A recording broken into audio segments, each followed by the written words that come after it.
The remote control comes pre-installed with 3 AAA batteries.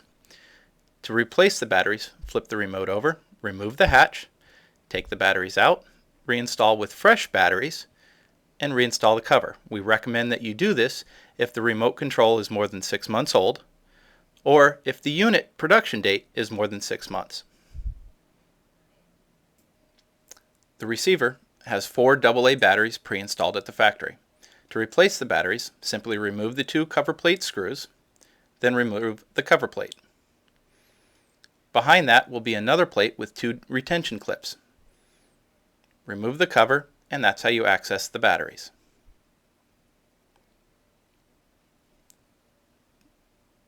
Once you've replaced the batteries, making sure that you line them up, both positive and negative in the corresponding order, you then snap the cover plate back in place. It may take you a second. It is a little hard because there are springs that are holding the batteries in place.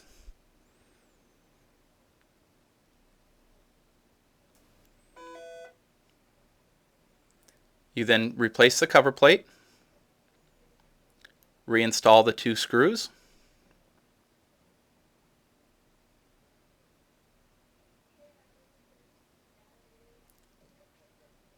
and last, you test the slider to make sure it's engaged behind the cover plate. If the cover plate and slider do not go on easily, you can remove the slider, install the cover plate first, move the switch to the far left position, reinstall the slider, and then reinstall your screws.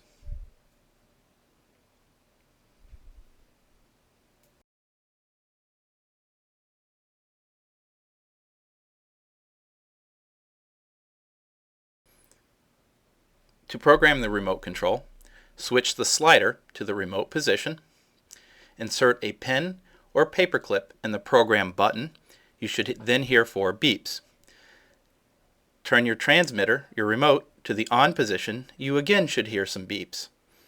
You have just programmed your remote receiver.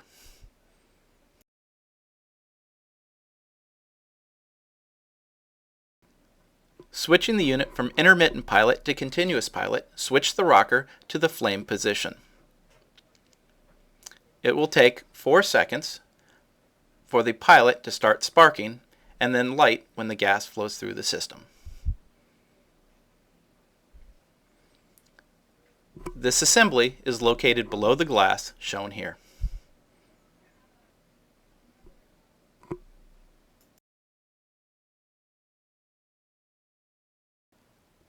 At the factory, the fan and light are already connected for you. The main power switch is located to the right.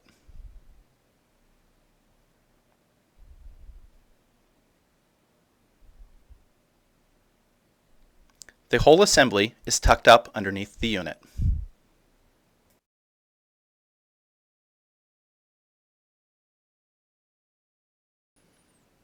On the remote control, scrolling through the mode button to the auxiliary light switch, you can then turn the light on and off by hitting the up and down button. Up is on, down is off. The dimmer switch for the unit is located underneath on the control panel. Rotating the knob changes the dimming of the light.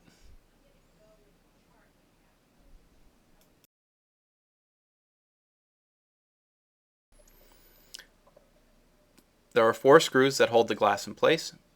By taking off the glass, it gives you access to the light box, which is located at the top of the unit. It's important not to touch the bulb itself, or it'll cause it to burn out. To replace the bulb, remove the box at the top of the unit by removing the 2 bolts on the left and right hand side.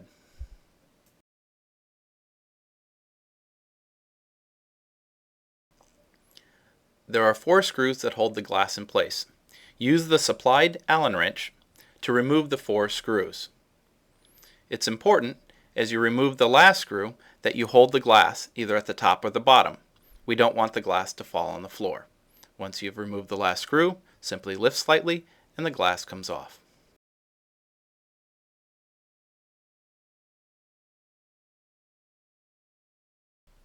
To turn the unit on, you hit the top power button.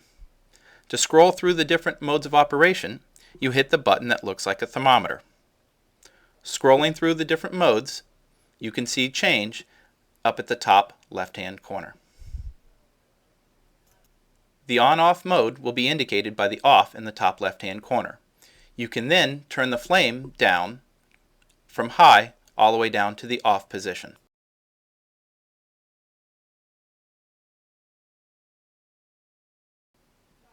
The thermostat mode is denoted in the on position in the top left-hand corner. Once you're there, you can set the room temperature that you want the unit to come on and off at. By hitting the mode button, you can then change the flame height.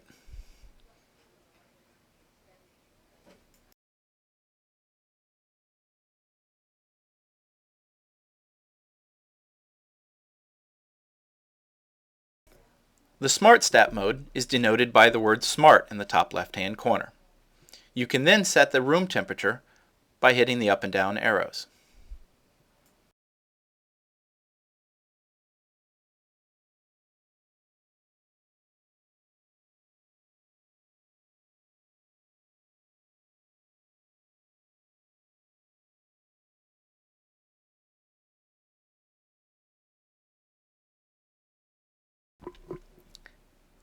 In Smart Stat modulation mode, the unit will self-regulate. With each degree, it will change BTUs, both up and down. If the temperature is satisfied, the unit will shut off. If the thermostat calls for heat, the unit will automatically turn back on.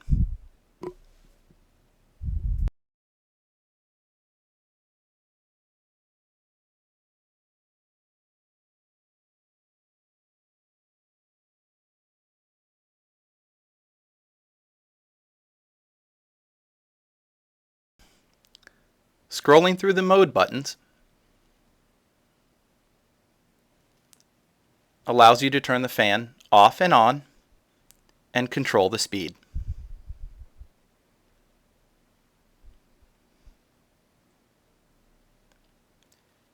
In Smart Stat mode, the unit will have a delay.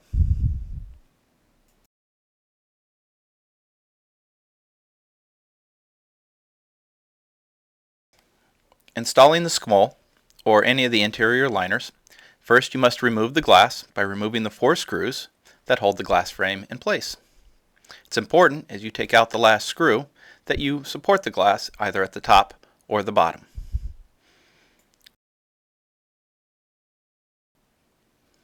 Next, you'll remove the burner by lifting on the tabs, then remove the pop-top orifice. The scroll goes in with the tapered edge towards the rear. Install the top first and then slide the bottom in. Next, you'll take the side pieces, tapered edge towards the rear, and tuck it up under the clip up at the top of the unit.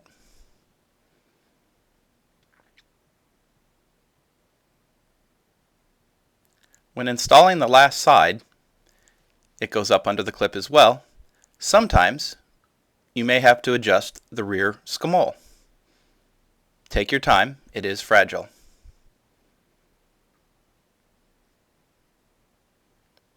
Tuck it behind the clip and slide it into place. Then you reinstall the burner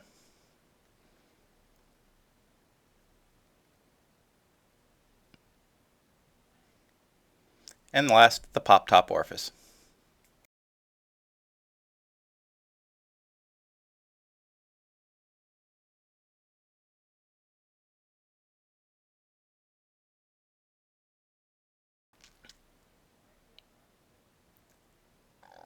Installing the glass panels, you first take out the burner, remove the pop-top orifice. Next, you put on your gloves and you wipe down the glass. You install the top rear panel first with the textured side to the rear, sliding in the bottom. You then install the 2 sides with the textured side to the back.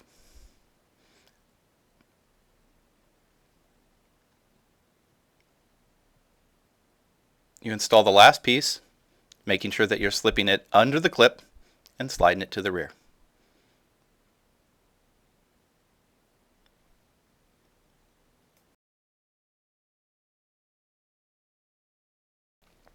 Installing the logs. Find the horizontal log with 2 holes on the bottom. Line that up with the 2 locator pins located on the burner. The second log is a large vertical log that gets nested into the first log.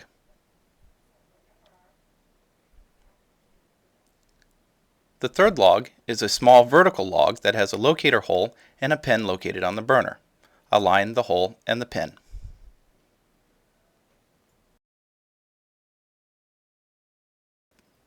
Once you've placed the logs, you then place the embers along the burner pan, a full layer covering the burner, making sure that you keep back from all the edges of the burner.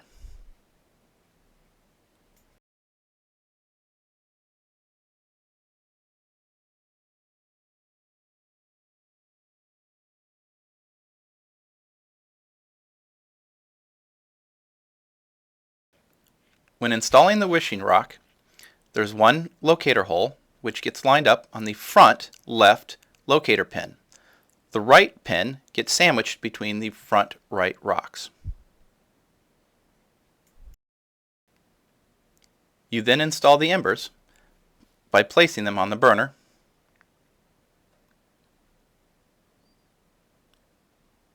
making sure that you keep it back from all the edges on the burner itself.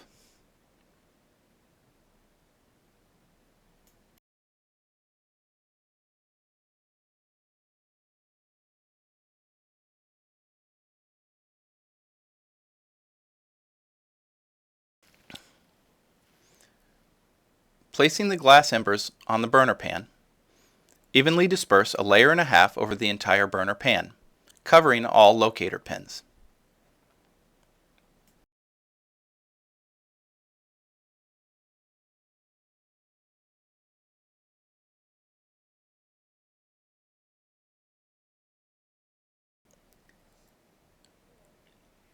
It's important to remember when placing the glass embers along the burner pan that we do not block any of the ports running around the burner.